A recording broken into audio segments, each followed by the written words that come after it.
दुनिया के 48 देशों में चुनाव एक साथ होता है, चुनाव की डेट फिक्स होती है और चुनाव भी संडे को होता है। वर्किंग डे में चुनाव भी नहीं होता। और जैसे चुनाव होता है, अगले 4 साल के बाद चुनाव कब होगा या 5 साल के बाद चुनाव कब होगा, उसकी डेट फिक्स हो जाती है।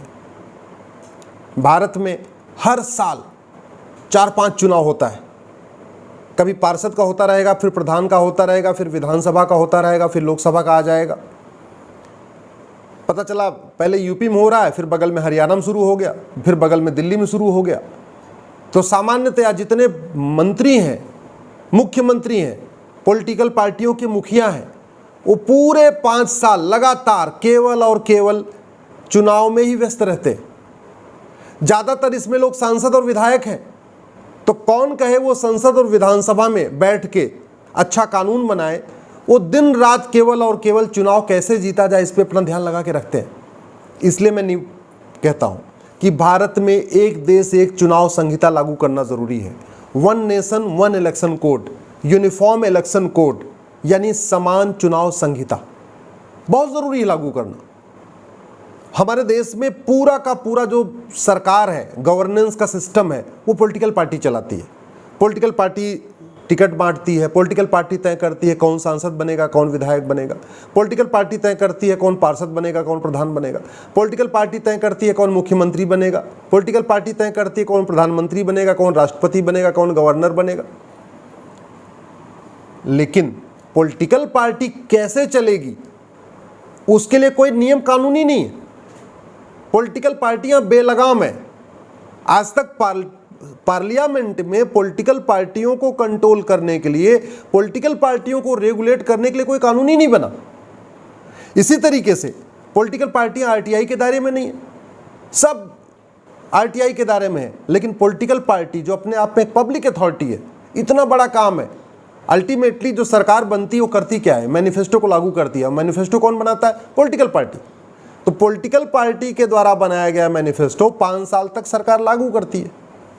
लेकिन पॉलिटिकल पार्टियां, सरकारी विभाग आरटीआई के दायरे में है, लेकिन सरकारी विभाग जो मैनिफेस्टो जिसका लागू करते हैं यानी पॉलिटिकल पार्टी, वो आरटीआई के दायरे में नहीं है। इस पर एक मेरी पीआईएल चल रही है सुप्रीम कोर्ट में। पॉलिटिकल पार्टियों के लिए 2000 रुपये से ज़्यादा कैश लेना और 2000 रुपये से ज़्यादा कैश खर्च करना, ये बंद होना चाहिए। ये जब तक कैश लेन देन वाला सिस्टम बंद नहीं होगा पॉलिटिकल पार्टियों के लिए, तब तक जो पॉलिटिकल करप्शन है ना, राजनीतिक भ्रष्टाचार, वो बंद नहीं होगा।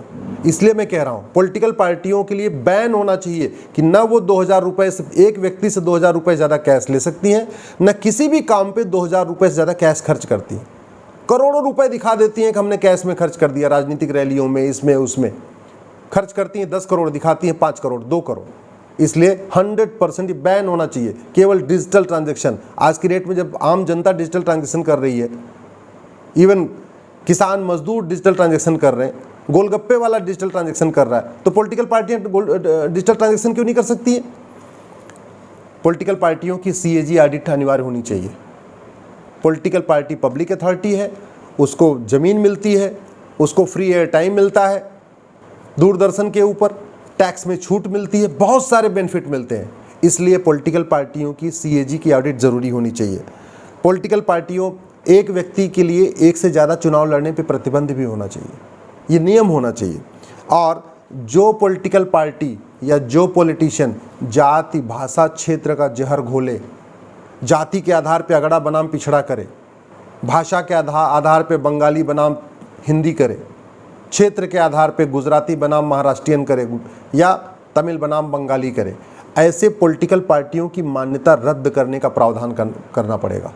तब जाके ये जाति, भाषा, क्षेत्र का जहर घुलेगा। नहीं तो ये पॉलिटिकल पार्टियां जोड़ने का ना ही काम कर रही हैं, केवल तोड़ने वाला काम कर रही हैं। इसी तरीके से आज की डेट में वोटर लिस्ट बिल्कुल अलग अलग है। एक वोटर लिस्ट है पार्षद प्रधान वाली, एक वोटर लिस्ट है विधानसभा चुनाव वाली, एक वोटर लिस्ट है लोकसभा के चुनाव की। पूरे साल सरकारी टीचर, सरकारी महकमा केवल इसी काम में लगा रहता है। वो केवल वोटर लिस्ट को अपडेट करता रहता है। क्यों? जब व्यक्ति खुद जाके अपना बर्थ सर्टिफिकेट बनवा सकता है, खुद जाके अपना मैरिज सर्टिफिकेट बनवा सकता है, तो खुद जाके अपना अपनी वोटर आईडी नहीं बनवा सकता है क्या? इस समय पोस्ट ऑफिस के पास कोई काम नहीं बचा हुआ है, सब कुरियर ने छीन लिया। इस समय पोस्ट ऑफिस खाली पड़े हुए हैं, कोई काम नहीं पोस्ट ऑफिस में। पोस्ट ऑफिस को वोटर रजिस्ट्रेशन का नोडल सेंटर बना दीजिए। हर गांव में पोस्ट ऑफिस है, ऐसा कोई गांव नहीं है जहां पोस्ट ऑफिस नहीं है। और गांव वालों को पोस्टमैन गांव वालों को जानता है, गांव वाले पोस्टमैन को जानते हैं। जिसको अपना वोटर आईडी बनवाना होगा अपने पोस्ट ऑफिस में जाएगा, वहाँ से अपना वोटर आईडी बनवा लेगा। इसलिए मैं कह रहा हूँ कि जो ये पोस्ट ऑफिस है ना, इसको वोटर रजिस्ट्रेशन के लिए वोटर लिस्ट का नोडल सेंटर डिक्लेयर कर देना चाहिए। इसी तरीके से कंपलसरी वोटिंग बहुत ज़रूरी है। 18 साल के बाद आपको वोटिंग का राइट मिल रहा है तो कुछ टर्म्स कंडीशन तो होनी चाहिए ना। सरकार अगर किसी को कुछ देती है, बिजली देती है, तो भी कहती है भैया देखो बिजली मिसयूज मत करो। पानी भगवान देता है, फिर भी सरकार कहती है पानी को मिसयूज मत करो।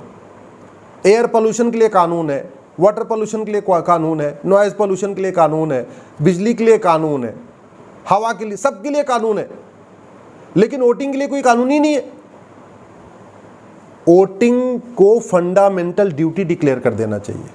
जैसे वोटिंग का राइट फंडामेंटल राइट है, वैसे वोट करना फंडामेंटल ड्यूटी होना चाहिए। और जो आदमी वोटिंग न करे, अपने फंडामेंटल ड्यूटी का वायलेशन करे, उसके खिलाफ कुछ कार्रवाई होनी चाहिए। दुर्भाग्यवश हमारे संविधान में फंडामेंटल ड्यूटी है, लेकिन फंडामेंटल ड्यूटी जो अपनी नहीं निभाता उसके लिए कोई कानून नहीं है।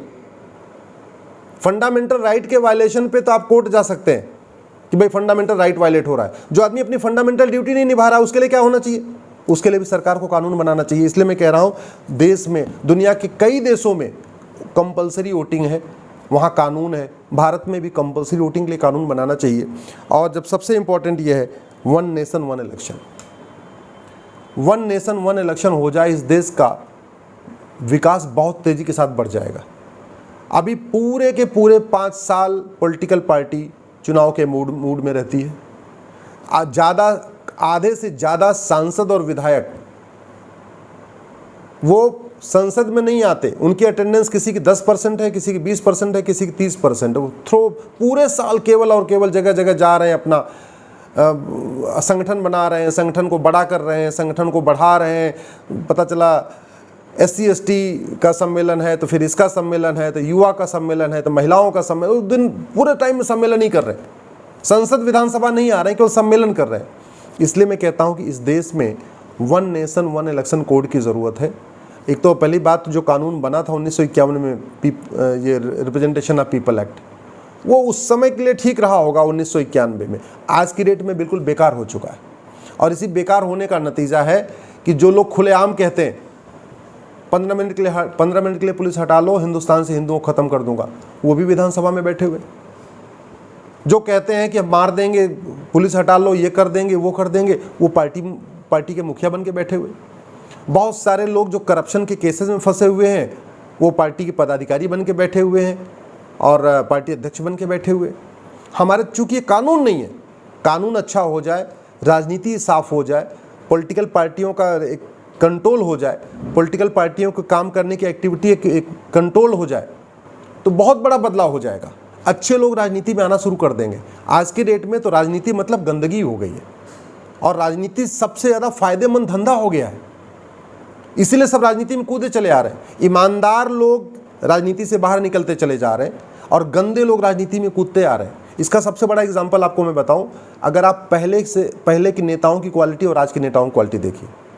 ऐसा नहीं कि डॉक्टर अंबेडकर जैसे लोग भारत में पैदा नहीं हो रहे, सरदार पटेल जैसे लोग भारत में पैदा नहीं हो रहे, या शास्त्री जी जैसे लोग भारत में पैदा नहीं हो रहे, या श्यामा प्रसाद मुखर्जी जी जैसे लोग भारत में पैदा नहीं हो रहे हैं, पैदा।